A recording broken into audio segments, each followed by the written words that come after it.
일반 국민이 보기엔 굉장히 좀 이상한 일이 정기국회 막판 이렇게 예민한 시기에 자유한국당 원내대표가 왜 교체가 됐을까 이런 궁금증이 있습니다. 이게 도대체 어떻게 된 건가요? 예, 그 박근혜 대통령 때 총선을 앞두고 유승민 원내대표를 찍어냈지 않습니까? 네, 그런 일이 있었죠. 예, 정기국회 중에 원내대표 임기가 만료되는 이런 일이 지금 벌어진 게 그때부터 계속 임기가 1년씩 이렇게 진행되다 보니까 그래서 사실은 전임 김성태 원내대표나 지금 바로 직전 나경원 원내대표 특히 나경원 원내대표는 총선이 바로 코앞이니까 임기를 조금 애초 시작할 때 조금 조정을 했어야 되는 거 아닌가 뭐 그런 생각도 드는데요. 네.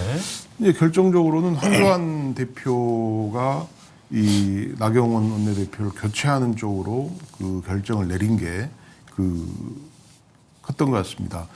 뭐 본인 입장에서는 황 대표가 단식도 하셨고 해서 자기 나름의 어떤 자기 스타일의 정치를 한번 당 원내든 해보고 싶었겠죠. 그래서 뭐 당직 개편도 하고 원내대표도 조금 더 자기가 이렇게 얘기가 잘 되는 사람으로 바꾸고 싶어서 그렇게 했을 걸로 보이는데요. 뭐 강력한 투쟁을 할 수 있는 그런 원내대표를 원했던 것 같은데 결과는 뭐 꼭 그렇게 썩 바라는 대로 된 것 같지는 않습니다. 네.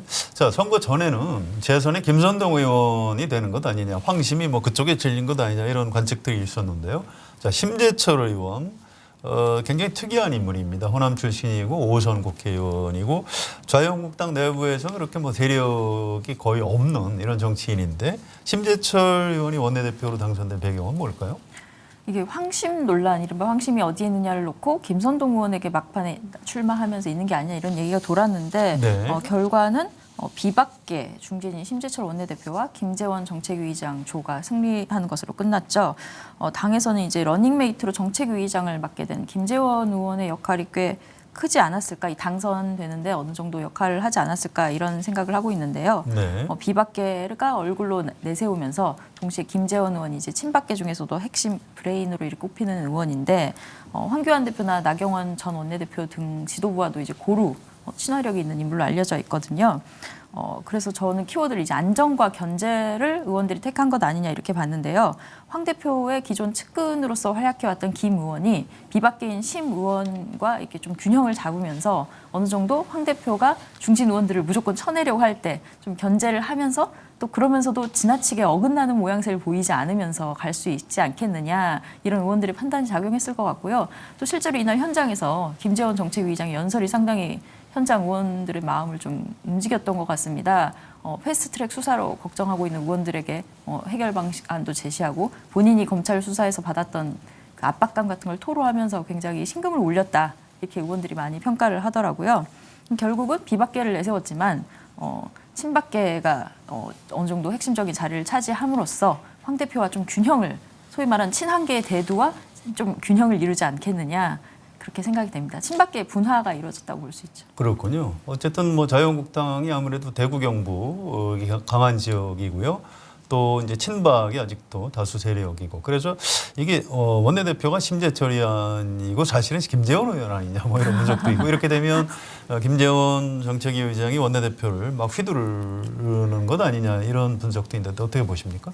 심재철 원내대표도 5선 중진인데다가 국회 부의장까지 했던 굉장히 경륜이 있는 분인데요. 이제 개인의 그런 뭐 전략적 캐릭터 이런 것보다도 당내 세력에서 조금 차이는 나는 것 같습니다. 김재원 의원 같은 경우는 아무래도 친박계 핵심 의원으로서 당내 그리고 꾸준한 전략가로서 어느 정도 입지가 있다 보니까 좀 강경한 쪽으로 많이 치우치지 않겠느냐 이런 얘기가 나오고 있는 건 사실입니다. 네. 자, 백희철 의원, 심재철 원내대표, 5선 국회의원 굉장히 정치를 오래 한 사람인데 어떤 사람입니까?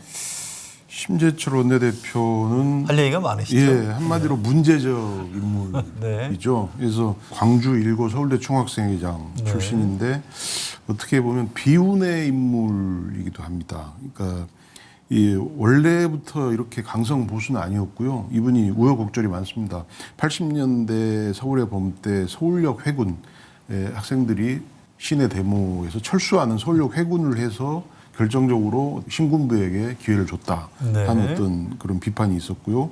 DJ 내란 음모 사건 때 DJ 쪽에 불리한 진술을 한 것, 이런 것들이 사실은 이분 행보에 영향을 많이 미쳤던 것 같고요. 네. 이 시 원내대표가 문화방송 기자를 하실 때는 노조 운동을 열심히 하셨죠. 해서 옥고도 치렀던 걸로 알고 있고요. 그래서 그 이후에 다시 진보 개혁 진영, 지금의 민주당 계열, 다시 말하면 동교동의 어떤 문을 두드렸지만 그게 여의치 않았고, 네. 그래서 결국은 이 한국 자유한국당 계열의 어떤 쪽에서 정치를 하게 됐는데요. 그렇게 되면서부터 점점 어떤 민주당 성향 계열의 어떤 정치 노선, 정치인들과 멀어지면서 결국은 거의 극대칭점으로 네. 오게 된 아주 우여곡절이 많은 인물인 것 같습니다. 그렇군요. 자, 정의원 기자, 5선 의원을 원내대표로 뽑았으니까 이제 자유한국당 혁신은 물 건너간 것 아니냐 이런 시각이 있던데 어떻게 생각하세요? 이제 그게 황교안 대표가 50% 물갈이설을 계속 얘기를 하면서 또 초재선 친박계들을 중심으로 해서 중진 용태론이 비박계도 포함해서지만 나오지 않았습니까? 네. 그래서 좀 다선 의원들, 특히 영남권이나 강남 같은 한국당의 텃밭이라고 할 수 있는 지역의 다선 의원들은 내년 공천이 상당히 어렵지 않겠느냐 이런 얘기가 나왔는데 나경원 원내대표도 지금 갑자기 황교안 대표의 교체가 되고 그러면서 중진 의원들의 불안감이 상당히 컸다고 해요. 이 상황에서 재선인 김선동 후보보다는 5선과 3선 콤비를 택한 것이 어느 정도 황 대표를 견제해 주길 바라는 중진 의원들의 심리가 작용한 게 아니겠느냐 이런 얘기도 나오는데 실제로 심재철 원내대표도 정견 연설에서 황교안 대표에게 할 말은 하겠다.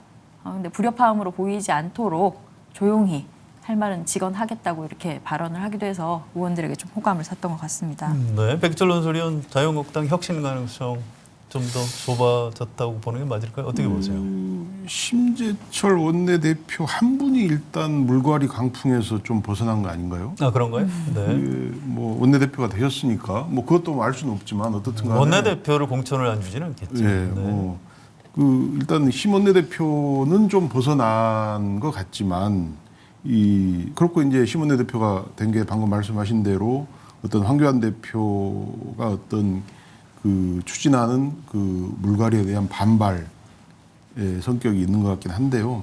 그런데 선거에 이기기 위해서는 기본적으로 뭐 한 40% 안팎의 물갈이, 20%에서 40% 뭐 그런 물갈이는 해야 하는 거고요. 네. 뭐 지금 한국당 상황이 그렇게 녹록지 않아서 중진들을 다 껴안고 가기도 쉽지 않은 상황이죠. 뭐 심재철 원내대표는 좀 광풍에서 벗어났다 개인적으로. 그렇게 볼 수 있는 것 같습니다. 네, 물갈이는 할 것이다 이렇게 보시는 거네요. 알겠습니다. 자, 이 와중에 자유한국당이 장외 투쟁을 하겠다고 합니다. 어떻게 된 겁니까, 조은경 기자? 네, 오는 14일 그러니까 토요일이죠. 서울 광화문에서 다시 한번 장외 집회를 하겠답니다. 2달 만이죠. 이게 10월 19일에 조국 전 법무부 장관 사퇴 닷새 후에 광화문 네. 집회를 연 뒤 2달 만인데 이른바 친문 3대 농단으로 규정한 각종 의혹을 규탄하겠다는 것입니다.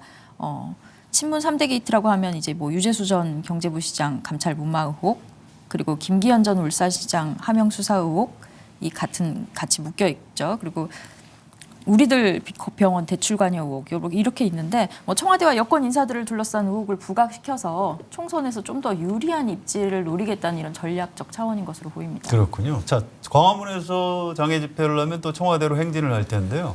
청와대 앞에 있던 그 몽골 텐트는 지금 어떻게 됐습니까? 네, 사랑채 앞에 설치됐던 몽골 텐트가 지금 자진 철거된 상황입니다. 아, 그렇군요. 네, 25일에 설치한 뒤로 2주 만이죠. 14일 만이죠. 이게 원내대표 선거 직후에 철거돼서 굉장히 관심이 높아졌는데요. 천막 당사에서 계속 당무를 보겠다고 밝혔고 나경원 전 원내대표 교체 결정도 사실 천막 당사에서 했었거든요. 천막 당사라고 많이 부르는데 그런데 원내대표 선거 직후에 박완수 사무총장이 앞으로는 황교안 대표가 국회에서 당무에 전념하겠다. 이제부터 문재인 정권의 3대 게이트 국정농단을 규탄하고 진실을 가려내는 데 당력을 집중하겠다며 철거의 이유를 밝혔습니다. 네. 그랬으면 국회에서 싸워야 되지 왜 다시 장외 집회를 하는지 좀 잘 이해가 가지 않고요. 알겠습니다.